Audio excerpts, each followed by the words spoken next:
this crowd rises to its feet. Okoro slammed it home. Garland left wing, 3-ball. Perfect! Garland went to the lane, lobbed to Mobley. Pow! And Allen blocked the shot at the rim. Pow! With the left hand and a foul. Welcome to the Chase Down Podcast, part of the Cavs Media family. I'm your host, Justin Rowan. The Chase Down is presented by Fubo TV. Watch over 100 channels of live sports and TV for half the cost of cable. There's no contract and no commitment. Try for free at FuboTV.com. The Cleveland Cavaliers win a Donnybrook against the Memphis Grizzlies on TNT. Big time win. A nice bounce back after their loss to Miami. And joining me today to discuss it is my co-host, Carter Rodriguez. Carter, how you doing, buddy? Well, that was what the doctor ordered. Little double-digit win against a contender in the West. A little fracas. Some shoves happening. Some nether regions being swiped at. Just the kind of the match that lit the candle, so to speak. I mean, really, really pleased with how the Cavs responded. Took care of business. So many players played well. I really don't think almost anyone other than Donnie had a bad game in this one. It was a much needed win for your boys' morale, and one I felt pretty good about coming in. Yeah, I felt good about this game coming in as well. We mentioned it when we were looking at the schedule, right? Like, this was a game where Memphis was going to be on a back-to-back. It was going to be third game in 4 nights. That doesn't just affect the Cavs when it happens, right? Like, this is a league-wide thing where that's always the case. But we've seen it before, right? Like the game against Minnesota where we said, hey, that's like a schedule loss for the Wolves, and the Cavs weren't able to close it out and blew a big lead against the Wolves. That wasn't the case tonight. This was a game where they did get tested. I think Memphis, even though they were in a tough situation, they take this matchup seriously. That was a very intense game. We know that they like to measure themselves against other up-and-coming teams and teams that are among the best in their conference. And this was a matchup where you could definitely tell it was a little bit personal. They came out strong. They made their own runs and pushes themselves beyond just the actual literal pushing that they did. And the Cavs responded and got a big-time win. Yeah, I thought it was a really fun game pretty much the whole way through. Obviously, it's especially fun when the Cavs go on, have the fourth quarter they had where they, kind of blew the game open. But I thought it was really competitive the whole way. Bane is awesome. Aldama's a favorite of mine, and he killed the kid. Yeah, I really like Santi's game. That is one of the most hipster things you've said. I know. Listen, as a lanky man with limited athleticism that gets by on pivoting and a decent high post game, I find a kindred spirit in Santi Aldama, except he can shoot.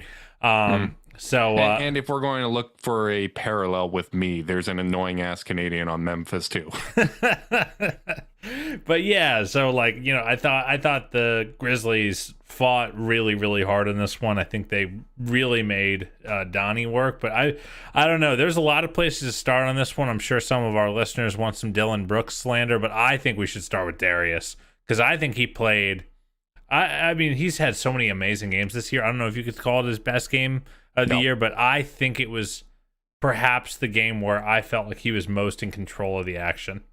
Well, this is another win for the agenda, Carter. 2 games this year against Memphis. Twice Darius Garland has outplayed Ja Morant. And, this was a significant game for him. Like, he obviously started off the evening snubbed from the All-Star team. Among many snubs, I think people were pretty surprised by the results in both conferences. But we knew that there was a very good possibility that was going to be the case because the Eastern Conference is just ridiculous right now. There's several players that had All-Star caliber seasons that didn't make the team. And for Darius Garland, he's having the best season of his career. and wasn't selected to the team, but responded with a massive 31-11. Really set the tone early in this game, basically scoring or assisting on almost every bucket that they had. And I thought he showed a lot of toughness as well. Like, Memphis was being very physical with him. There were times where he wasn't getting his calls and he was going through the contact, finding ways to finish. I think of the possession in the third quarter there, shortly after the Donnybrook, where it seemed like on his drive to the basket, he got fouled 4 times and still managed to power his way through and finish at the rim. And I just thought it was an incredibly impressive night from him. And, you know, it was a little reminiscent, right? Like Donovan of last year, because Donovan Mitchell didn't have a good night. He didn't have it going when he was available for the game. And he was just really working that 2-man game with Evan Mobley, Jared Allen, and just a vintage performance from the 23-year-old. Yeah, it was complete control. He had that dog in him too, you know. He saw a team that talks a lot and was talking a lot back. A really, really great ISO game for him in terms of using his change of speeds to turn the corner on a really, really physical team. I think he kind of, I don't know, maybe I'm editorializing a little too much on behalf of our young point guard, but I do wonder if part of him was like, I think that Dillon Brooks thinks he can guard me and he can't. because you know, obviously the way the game just a couple weeks ago ended, Brooks, you know, did play great defense on Darius down the stretch, and the Cavs weren't able to get away with the win. And I just feel like he got a good look almost every play he wanted to, and without ever, and he never predetermined what he was doing with the ball. Every time he was making a read and figuring out what the defense was giving him. And it was just, I thought, one of his cleanest performances of the year. I know he ended with 4 turnovers. I don't think he picked up his third till an offensive foul when the game pretty much decided. Just a masterclass.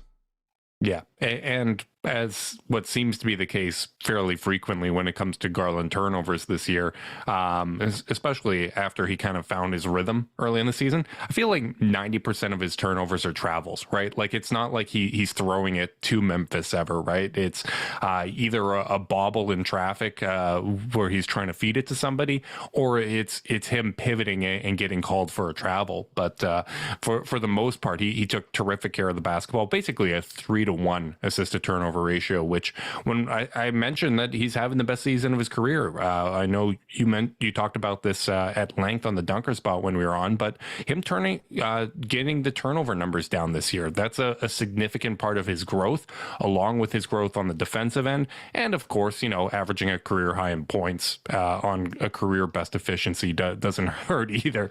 Like, he was in full command of the game, and you're right, it didn't feel like anything was predetermined, and I thought this was a great read and react game from the Cavs overall, where the ball really had a lot of momentum and a lot of the field goals were coming off of assists. Like, you have 11 assists for Garland, Mobley had 5, Jared Allen had 4. That big-to-big passing that's so crucial to what the Cavs do was on full effect tonight, and even going up and down the lineup, like Jetty had 4, Mitchell had 3. Now I'm just reading box scores. Rubio had 4. Every post-game pod's kind of feature a little box score reading, guys. It's to illustrate my point that the ball really had momentum, and I thought it was another game where I really liked the rotations as well. I love Lamar Stevens as a small ball 4, and I thought he played really well. Jetty obviously played great. Ricky played great. It was just a real feel good win and a good collective effort from the Cavs overall. Yeah, I don't know. It was funny watching Jetty take over the game late, watching Ricky take over the game late. I just kind of keep going back to the fact that, like, whenever the Cavs look unbeatable, it typically involves those guys also going a little bit nuts. Mm-hmm. And, like, you know, it just feels like JB is getting very... I wonder if he's starting to figure out, you know, who he's going to play and when. Because, like, it gets really hard to justify not playing Jetty minutes, even though the lows are low with him, because it's like, man, what a ceiling raiser he is for this team.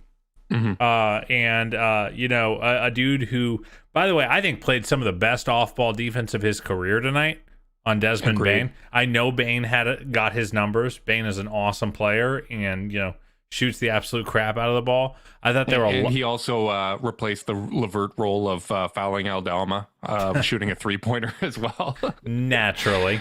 But with that said, I thought he was really tracking Bane off ball really, really well and working to fight through screens without using his length, using his size, and using his speed to kind of stay connected for the most part.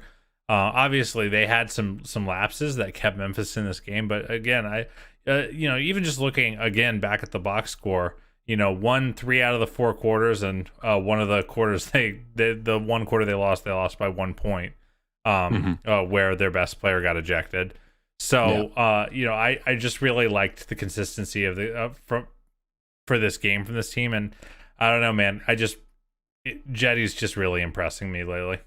Yeah, and you know what? You hit the nail on the head where when the Cavs look their best, you're getting the contributions from the guys off the bench, right? Like that was a big part of the early season success. And that was the story of why January didn't work out for the Cavs, in my opinion. Like it was inconsistent play, but the biggest thing was they weren't getting bench contributions. I mean, I pulled the other day the on-off splits for the month of January, and the Cavs had a plus 11.5 net rating with Garland on the floor and a minus 10.3. You look at Jetty Osman, and he was team worst, negative 6.3 net rating in January, when he was the plus minus god for the Cavs for most of the year. And in January, they struggled the most when Jetty was on the court. And I think you can probably kind of attribute some of the minutes that he wasn't getting recently, or the inconsistent minutes, to that, right? Like the minutes weren't working out. He wasn't playing well. And I thought he played well within himself tonight and was one of his best games. And a shout out to Jetty as well for passing J.R. Smith for 5th on the Cavs all-time 3-point makes list. I know that all-time 3-point makes lists are like the most, the least secure team records of all team records. Yeah. But I do think it underscores how long Jetty's been here, and how many iterations of Jetty we've watched over the years. And I don't know. I'll tell you what, like if he's not in the rotation, they need someone to be bringing the kinds of things he brings, because the kind of things he brings ain't no one else bringing. Off the bench, obviously. And like I just even in the starting lineup, like in terms of like a big wing that can hit a movement 3 and is willing to take them and be that connector. I mean, that's the whole thing with the Jetty Osman experience, right? Is that it is uneven, but when he's on, it's exactly the type of player, as we approach the trade deadline, that we would say, hey, we'd love to see this guy with the Cavs. Like, let's see what happens if we get him with Darius, Donnie, and Ricky. And who knows? Like, hopefully he can continue to find more of a groove now that Ricky's looking more like himself, and you kind of had that consistent playmaking with him. But I think the effort he was showing on the defensive end was night and day different than Miami. And, to his credit, I know people get frustrated with inconsistent minutes for Jetty Osman, but to his credit, usually when he does get benched and doesn't really get opportunities in a game, he usually comes out and plays really well. Like, he responds well to those benchings. And historically, like sometimes it does take a little bit of a reset, and he responds in those moments. So I think it goes to show that he does kind of have mental toughness, and he obviously believes in himself, because I could see a situation like that weighing on a player, right, where you kind of lose a little bit of confidence when your role isn't necessarily guaranteed and is based on how you're playing. But I always felt it was less about Jetty making his shots and more about the effort, right? Like, I think when he's locked in and doing the right things, you live with the results. It's all about process over results when it comes to Jetty. Yeah, absolutely. And, it also helps to have a point guard with him on those second units, multiple point guards that can get him the ball where he needs to. And I think we got to talk about fourth quarter for Ricky too, man. Ooh, that was some 21-22 Cavaliers Ricky Rubio stuff. I'll tell you what, that man can take a drifting transition corner three anytime he wants, as far as this guy is concerned. Yeah, I love the process there. Speaking of process over results, no, I that when Ricky is on, it's the most fun. Like there's very few things that happen with the Cavs that are more fun than a Ricky Rubio run, and I thought he was terrific tonight. This is the type of moment that you want to have him for, right? Like a big game against a tough team to play, and I thought he showed toughness on the defensive end. He's such a steadying force. The way he pushed the pace, I thought the Cavs played with great pace overall. Like, obviously they get out and run after fast breaks. Isaac Okoro is going to leak out in those situations, and I thought they did a good job finding both he and Jetty, because both of them do a good job in transition. But I thought their tempo getting into their sets was a lot better in this game. And while the Cavs are never going to be a fast break team, it's all about that tempo, making sure that you're getting into your sets quickly. And I think that's one of the things that Ricky has really brought to the table. And I like to see Darius doing that too. I thought it was one of the better pace games that I've seen from Darius this season. Absolutely, man. It's cool seeing Ricky figuring it out, finding his confidence. Obviously, I think there are going to be days where, maybe the knee doesn't feel good. He doesn't feel so confident in it. And even early in this game, there was a play where I think it was Bane just went way under on a screen. He took kind of a feeble pull-up three that, did not hit well. And the next couple times he was wide open for three, he didn't take them. And I'm like, oh no, Ricky's not feeling super confident today. And then the fourth quarter happened. So, goes to show, jokes on me always. But just a really, really cool game. He's so easy to root for. And like the other thing that's really nice is like for anyone who frets about Darius's minutes and Donovan's minutes, it's what we've talked about is like, hey, like just close out teams, close the door. And those guys will get to chill. And I don't know, there is little more satisfying to me, I think, because of the LeBron years where we would fall off every time he sat, than team is up 12 with like, let's say 7 or 8 minutes to go. You get your star, that one last blow, see if you can survive, but instead of surviving, you blow the game open with your bench. Like, that is the most fun thing, and they did that tonight, with most of the Grizzlies starters still on the floor, and they closed the door. And, like, those kind of things really, really matter for team morale. They really matter for faith and confidence that JB can sit his guys against a tough opponent who's playing well. And it was really fun to see that bench cook. Another good Dean Wade game, by the way. A very small box score game for him. He played only 17 minutes, 2 of 3, 1 of 2 from 3. Nothing crazy, but I really liked the defense he played. And I think Ja hit a couple unbelievable shots over him that were like, Dean could not have played it better. Ja is just in the third quarter was nuts. Yeah, Ja is just an alien. So I thought he played a really nice game too. I thought Lamar gave great minutes. So I was really, really pleased with how the bench played. And to your point that you've made, like, January was a month where the starters won them games and the bench lost them. And so seeing the bench play the way they did tonight is just really, really important. Yeah, and I was actually shocked looking at the January numbers of how the starting lineup had performed. Coming into tonight, the numbers for tonight's game aren't available yet. But in the month of January, there was 15 games that Isaac Okoro started since he became the full-time starter. And the starting lineup of Garland, Mitchell, Okoro, Mobley, and Allen had a plus 20.5 net rating, Carter. And it wasn't just on the defensive end, right? Like, they had a 123 offensive rating, which would be by far the best in the league. 102.5 defensive rating, which would be by far the best in the league. And the thing that's even more nuts, so they only played 8 games in January, 4 wins, 4 losses.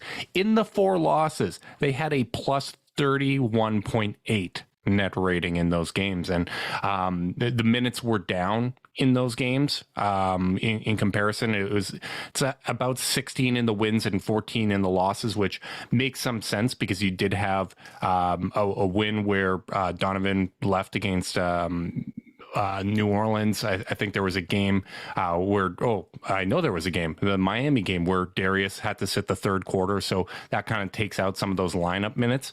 But overall, I think the Cavs seem to have found something with this Isaac Okoro starting lineup here. Like the lineup data has been really, really damn good. And Okoro's been a terrific glue guy for them, I think, throughout this run. And the fact that that's coinciding with Mitchell not playing his best basketball means that you might have a little bit more room room to grow there. Yeah. I thought Isaac was really great tonight. I thought, surprise, but I thought he guarded Ja better than anyone else.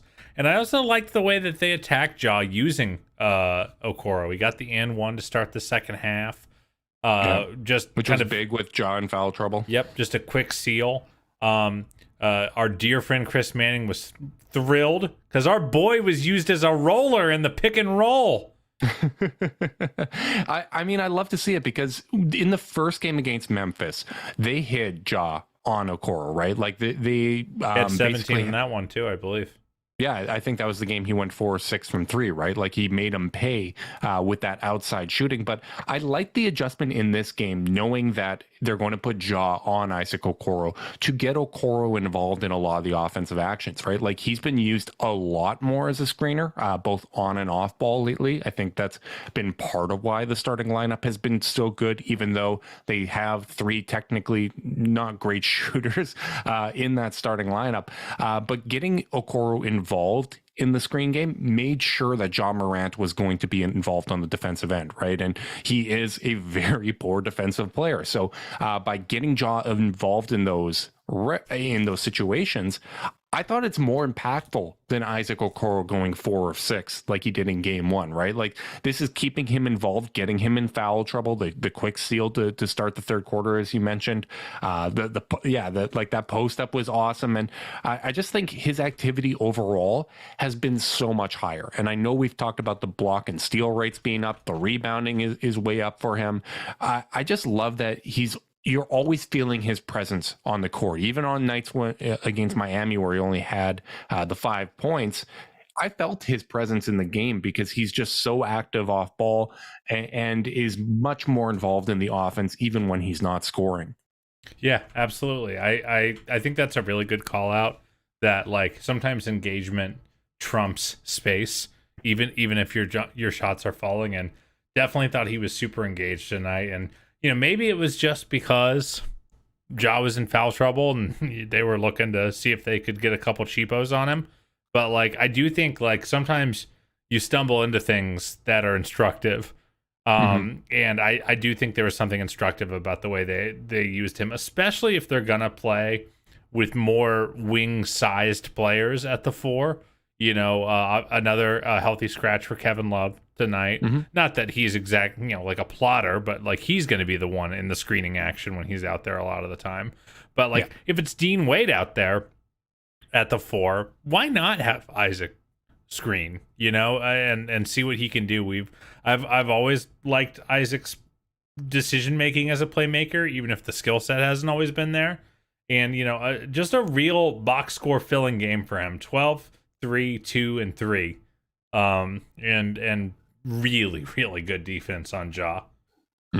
Yeah, he's coming into his own, man. Like he just turned 22 years old, and we've pointed this out a million times before. He's only a couple months older than Mobley. I know he's been around longer, but he came in really weird situations, and I just really feel like he's putting it all together. And again, we don't know what his future role is going to be. Like I'm not committed to him needing to be the starter. If this lineup keeps working, I think you keep rolling with it. But no matter what, like I feel much better about him being a top 7 player in the rotation. And honestly, like this type of activity and what he's doing in this game and over the last month, this is how he becomes a playoff performer. Right? Like everyone talked about the 3-point shooting, but it's keeping him involved, having him used as a screener and you doing all these creative things, right? Like that was the thing we talked about last year about how Brooklyn used Bruce Brown, despite not being a strong shooter, as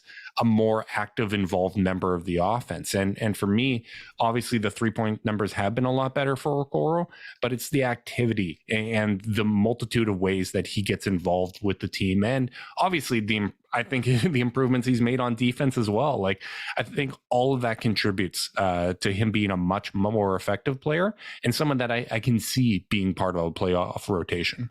Yeah, I think that's absolutely fair. Obviously, I think the only thing there is that you do kind of need the Mobley stuff. It's hard to have two guys like that. You know, like if Mobley's going to operate in that role of being the guy who isn't the starting five, but still is, you know, not exactly a great spacing threat. Like they're going to have to figure that stuff out. I'm not saying they can't do it, but like I do still think they're going to need enough shooting just to help supplement around that. You know, I don't think that they're a finished roster product still, at least as far as I'm concerned, because of that lack of. I wasn't suggesting that. No, I didn't mean that, but or that you were suggesting it. But it is the way. It does feel like the blueprint because, like, we've talked about this a lot. Like, unless Isaac becomes PJ Tucker from the corners, and even then, teams still leave that dude all the time. You know, like a year of shooting 37% from three, even with one more attempt a game, which sounds reasonable. It's not like all of a sudden his gravitational pull numbers are going to go off the charts. Like, reputation takes a really long time to wash away. So, like, you're going to have to engage your defender in different ways. And I'm wondering if they'll kind of use this tape and, you know, realize that there are a lot of roads up that mountain with Isaac. Yeah, and hopefully as he builds the reputation, you know, he gets allowed to do a little more contact. And I think his reputation in that sense has improved. Like, I think he's gone away with a little more contact and he's allowed to be more physical, and that's great. And I mean, hopefully one day he has a sterling reputation, just like our sponsor, Zoom. Support for this podcast and the following message comes from Zoom. 500,000 businesses connect using Zoom, a single platform for phone, chat, workspaces, events, apps, and video. Zoom enables real-time collaboration for teams around the globe. Zoom, how the world connects. You know who else was connecting, Carter? Our boy Evan Mobley. I can't believe we went this long. I guess that's a testament to how many things went right for the Cavs that we did not talk about our big man that put up 17 points, 14 rebounds, 5 assists, 2 blocks, and 1 steal against the Memphis Grizzlies. Yeah, I mean, and not the most efficient scoring night, but like, to me, what's most interesting about this recent Evan Mobley run is just the attempts. He put up 17 shots tonight. Got to the line 5 times. Over his last, like, ever since that Milwaukee game, he's put up 27, 11, 16, 18, 9, and the Clippers shellacking, so I'm not going to count that one. 15 against Miami, and then 17 tonight. And, like, you know, people are talking, like, how do we get this guy up to, you know, 15 to 20 shots a game? We're like, I don't know if that feels like a hard number to hit with all the other volume shooters. No, he's just doing it anyway. Like, you know, sometimes you don't need the context. He's just been super aggressive and confident, and like, it just feels like something's a little different with him on that end. Like, you know, this is not a banner offensive outing. 17 points on 17 shots for a big man is like fine, you know, but it's not unbelievable. But it was just he really only had, I think, really one shot where I was like, oh, he ran out of real estate on that one and didn't get a clean look. I think he's firing with confidence. He's really trusting his footwork and his size. And man, dude was devouring rebounds tonight. So just, I thought a really exciting game for Mobley, despite a 7 for 17 shooting. And like, that's the kind of stuff I love to see, especially since it came in a win. Yeah, no kidding. And we should mention that Carter reading Mobley's box scores is brought to you by our buddy Hiram. No, I've been thrilled with him, man. And like, part of why I felt like this team is close to putting it together, and I don't think they're there yet. I don't think we're out of the woods. I still expect a little bit of up and down play. You know me. I'm in the macro. I'm high and I'm optimistic on the Cavs. In the micro, game to game basis, there's going to be ebbs and flows. Look right? at Ricky Rubio out here. Not too high, not too low. Exactly, right? Now just calmly running the show. No, like you look at the month of January and Mobley averaged 17 and 9. Like I really feel like he's starting to really put it all together. And when you have Darius playing his best basketball maybe ever, like I think over the last month or so, I think he's starting to get back to that level that we saw him in November, where he was terrific. And I think he's playing the best basketball of his career. Mobley's playing the best basketball of his career. Okoro, Jared Allen, who we haven't talked about yet, but had a terrific game himself and some really, really big moments when the Cavs needed it. The most important parts of this team are all clicking, and that's without Donovan playing well, right? Like the lineups are still great with Donovan, even without him playing well. And if you just get a little bit more reliability from the bench, you eliminate some of these growing pains as you try to reintegrate pieces into the lineup. I think once you smooth that out, things are going to go a lot better. And you look at these recent losses, like you look at the game against the Knicks. Yeah, Julius Randle goes 8 of 12 from 3. The 3-point loss against Miami, you shoot 11 of 40 from 3 and 50% from the free throw line, right? Like we're talking about thin margins against teams that have played pretty well. New York just beat Miami tonight, I should mention. So the Cavs are now 2.5 games up on the 6th seed and only half game back of 4th. Like I just think they're very close to putting it all together, and we'll see if changes come at the trade deadline. But with or without changes, like I think this is a very good roster, and we're going to start to see them play up to their potential. Here's the thing: you look at in the macro, and I think we were both hard on them against Miami, or at least I was, just in terms of being a little disappointed. You know, not mad, but just kind of waiting for the run of consistently good play to start. And I think with a little hindsight and with a post-win tent on my glasses, you look at their last several games. The Rockets game was an absolute thumping. OKC was third game in 4 nights, if I recall correctly. Yeah.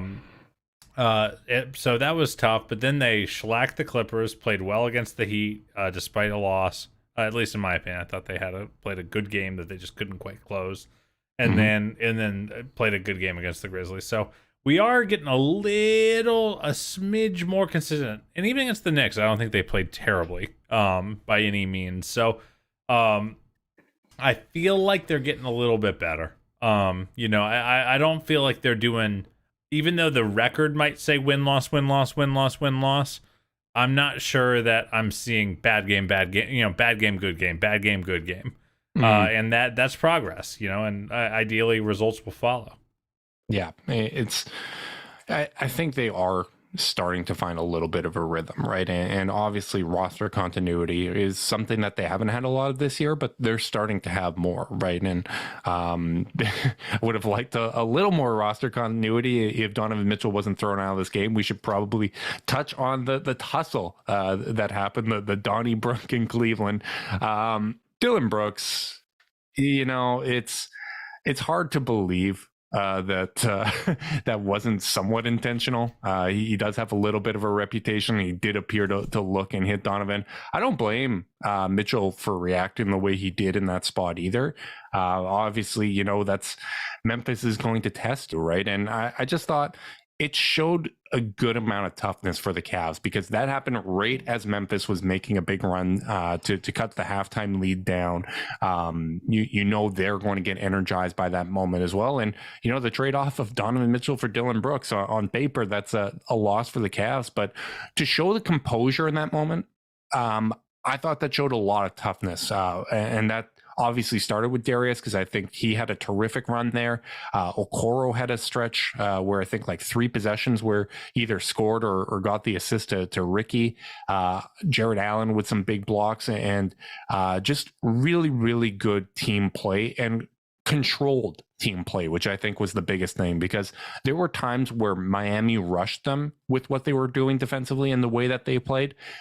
Cleveland, even though they played up tempo in this game, it didn't feel like they were being rushed, right? Like it didn't feel like this is a Memphis style game that they're dictating the pace and the Cavs are just kind of along for the ride. They felt like they were in control the whole time. And I thought that was a impressive showing of composure. Yeah, I think JB gets a lot of flowers for this. Obviously, we only have so much visibility. We have the broadcast and we have, God, we'll get to the broadcast in a minute. I got words for Reggie Miller. I don't know what Reggie Miller was seeing. But I really like that, I feel like he towed the line really well between vociferously defending his guy, kind of throwing, defending the fact that, Donovan had a reasonable gripe, while also keeping the team, contained. They played the coaching audio right after the Donnie Brook, and was basically like, listen, guys, like we're going to have to just respond here. And we're going to have to respond like even keeled. We're going to have to be measured. We can't lose our cool just because, we can't get baited into this. Yeah, because pointing out that, hey, they're going to probably have a tight whistle here, right? Like any contact, they don't want the situation to escalate. So understand that. Go straight up, right? Like play controlled. And I thought it was absolutely the right messaging in that spot. And the Cavs responded. Yeah, and then, just an amazingly resolute quote in the post-game presser. I'm not gonna say the word, but he said, we don't have the guys that start bleep, but we have guys that don't run from bleep. And I forgot I have I have a bleep button on my mixer. I really blew an opportunity there. Either way, an absolutely amazing quote from JB to kind of just talk about like, hey, like this team might be like a nice team, like full of nice guys, but we're not soft. And like that's the kind of message they're gonna have to go prove that, because teams are gonna try to rough these guys up, especially in the postseason, and they're gonna have to prove exactly what JB just said. That yeah, and it's funny because I think their inexperience has shown quite a few times this season, right? Like I think we've talked about a lot, like decision making down the stretch in some of these close games has not been strong for Darius. It hasn't been strong for Donnie. I know you and I have both been on that they need to kind of use the bigs more in those spots, and there's been moments where they haven't shown composure. But I do think that this is also a team that has shown the other side of that, right? Like they have a 6-0 record in overtime. They have had a lot of comeback games. They've now improved to 16-0 at home when leading at halftime. Like that's a pretty good job taking care of business. When you start out strong, you're finishing strong. And yes, they've blown some games at home as well, where they weren't leading at halftime but had a fourth quarter lead. But I don't think that toughness means you're never going to show cracks. You're never going to show flaws. You're not going to make mistakes. I think toughness is not letting that spiral, right? Like having the composure to come back from a tough game against Miami, which I thought was a tough loss, not necessarily a bad loss. I would agree. But, like it's not letting your setbacks turn into 5-6 game losing streaks. And it's frustrating to alternate wins and losses. Again, I think we probably should have factored that more into our podcast planning.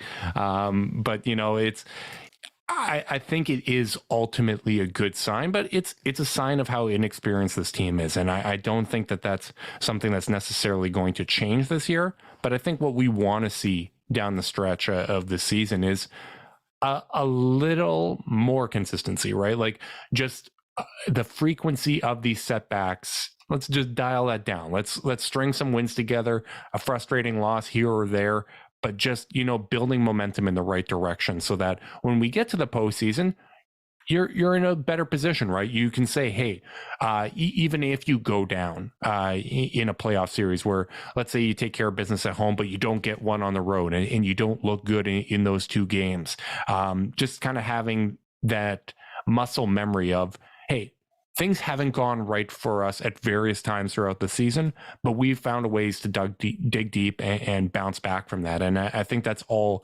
valuable learning experiences. And one of the things that I'm going to be keeping my eye on the remaining 28 games.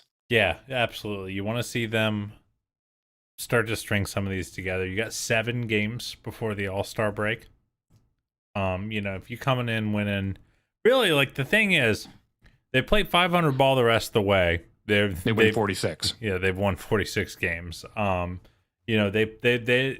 win 2 out of 3, or 4 out of 7 the rest of the way. Even like 5, someone in that neighborhood. Like, now you're really cooking with gas, and you're really pushing back for a home court slot. KD's going to be coming back, and they're going to be Brooklyn's going to be tough to catch. Philly's going to be tough to catch, but I think that to your point that you've always maintained is that the schedule's getting easier, and if this team is who we think they are, they're going to have a real shot at it. Yeah. I still think 5 is the absolute floor for this team. I got cocky in the Discord a few times, and I said I don't think the Cavs fall to 6 at any point this season.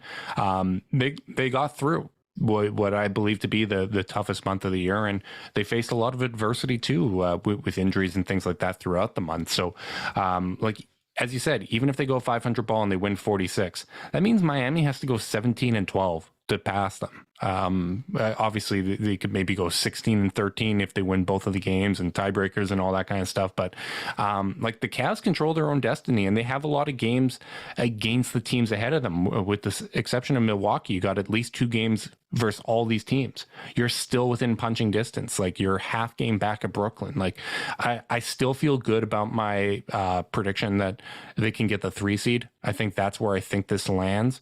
But they're going to have to start now, man. Like, you can't drop more in these games.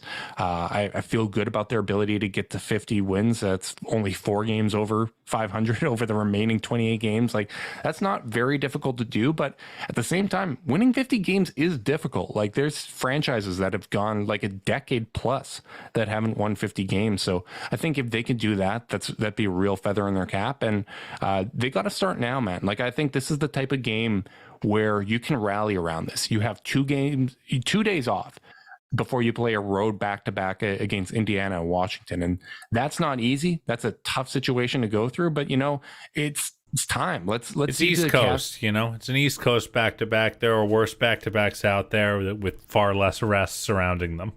Yeah, they don't play a single game in the Western time zones for the rest of the season, I believe. I think sleep schedule will thank you. Yeah, I think they got the game in New Orleans that's central, which again is the best time zone for sports watching. But for the most part, like you're not playing on the West Coast at all. Like that's a favorable thing for them. And this stretch before the All-Star break is weird. Like there's going to be some real tough kind of weird scheduling that they have to deal with. But I'd like to see them. It's time to win some games that they're not supposed to win, where you are kind of in an adverse situation. And I thought situationally they've been better at that. Like the OKC game, you had tired legs, you didn't hit your shots, but they really attacked the basket. In this game, they attacked the living hell out of the basket with Steven Adams and Jaren Jackson Jr. out. Let's go do that. Let's go win some of these games. And obviously you have an opportunity to do that in Indiana, who just got Tyrese Halliburton back. That's going to make things a lot more difficult in that matchup. Absolutely. I'm really, really excited to see how this goes. I thought this was a really galvanizing one, just for me, even just as a fan, it's fun when things, obviously no one likes that there was a fracas, a fight, I'm just happy no one actually got hurt there. Yeah, an issue, but it is one of those things that can kind of galvanize you, get the team feeling a little bit hyped. And I just really was appreciative of how they answered that situation that could that had everyone on tilt, rightfully so. Yeah. So really hope to see them carry that over, and there's room for some runway into the All-Star break. And last year, their record was, I think, almost identical to what it is this year. Yep. At this time of year, and they limped into the All-Star break. And limped out of it, frankly. Yeah. So it'll be really exciting to see how they how they respond in this environment. Mm-hmm. And I think it's worth stating, because I've seen this talking point come up a bunch about how you add Donovan Mitchell and your record isn't any different. I think we all realize the Eastern Conference is a whole lot better at this time of year. Last year, Boston was a 500 team. Chicago was near the top. Brooklyn, Kevin Durant missed serious time. Kyrie was out basically the whole season with the vaccine situation. Philadelphia had guys missing a lot of time. Yeah, they just had traded for James Harden. Yeah. Like the Eastern Conference was a lot lighter than it was now. And also, like, our injured part of the season was the front end. Like, we've been through that. Last year, they were relatively healthy for the most part, up until just, all the kind of compounding injuries of Sexton, Rubio, Garland, Markkanen, and everything that happened there. Cavs are second in player games missed this season and still have this record. Like, I think that's really impressive, and is an unnecessary amount of adversity for a team that was going to go through growing pains to begin with, right? So JB said it best, man. There are 7 teams that have 30 wins in the NBA right now, and we're one of them.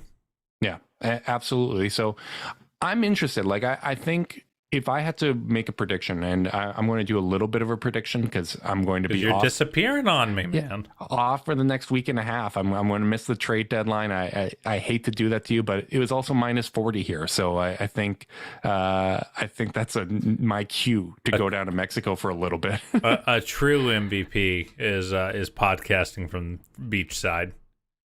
That's true. But I know how much of an audio snob you are, and with your expensive mixer and whatnot. But if I have to make a bit of a prediction here over how they go into the All-Star break, I think it's going to be tough. Like, I think it's going to be a little uneven. Already mentioned the road back-to-back of Indy and Washington. Then you're home for Detroit. You have a day off. You fly to New Orleans. Then you fly back home to play Chicago. Like, that's weird. 3 games, 3 nights, 4 cities. Like, that's a tough little situation for them. But if they can, I think they should win 3 of the 4 at minimum. If they can navigate this situation, like if you sweep that road back to back and win a couple of those games, preferably the ones against Detroit and Chicago, because that's going to be really important for tiebreakers. But you navigate that stretch well, I think that really positions them to take advantage of this post All-Star game stretch where they really don't play a lot of playoff teams outside of really important litmus test games against Philly, against Boston, against whoever else is up there. I'm excited for another couple cracks at Boston, man. Like, God, I love playing that team. I like the way we match up, and I feel like there's such a good measuring stick for us. And Brooklyn's another one, right? So, and Miami, they play Miami twice as well, right? That's going to be a tough little 2-game road stand in Miami, right? So I think there's going to be a lot of opportunities to get more statement wins to really make a kind of a strong impression and announce yourselves as here that you're going to make a serious run. So I'm very intrigued for how this goes, but I'm also looking forward to listening to your coverage on the podcast while I'm off for I guess probably like the next 3 podcasts. Yeah, man, it's gonna be lonely without you. I'm gonna have to actually do some prep work, which I don't appreciate. But I think we'll be just fine. You're in good hands, gang. We're gonna have some cool guests come through, some guest co-hosts, and Justin will get his beauty R&R. God knows he needs it. I'll probably still be feeding you stats. I'll probably still be feeding you maybe a statement after the trade deadline for you to read on air, like a hostage video. That might be a little bit of fun. Absolutely, buddy. Send the. I got ideas. We'll make sure you're involved somehow. All right, sounds good, buddy. Big thanks to everyone that tuned in live on YouTube. A lot more fun than the last one we did, and we appreciate you guys being here. If you want to support us, you can like and subscribe. Click the notification bell so you know when we're going live. If you're listening via podcast and you want to support us, you can leave us a rating, leave a review, subscribe, unsubscribe, resubscribe, and help cook those books. If you want to be part of Chase Down's exclusive Discord chat, send a screenshot of that review to chasedownpod@gmail.com. However you choose to support us, we really do appreciate it. Make sure you guys are staying safe out there. Until next time, go Cavs.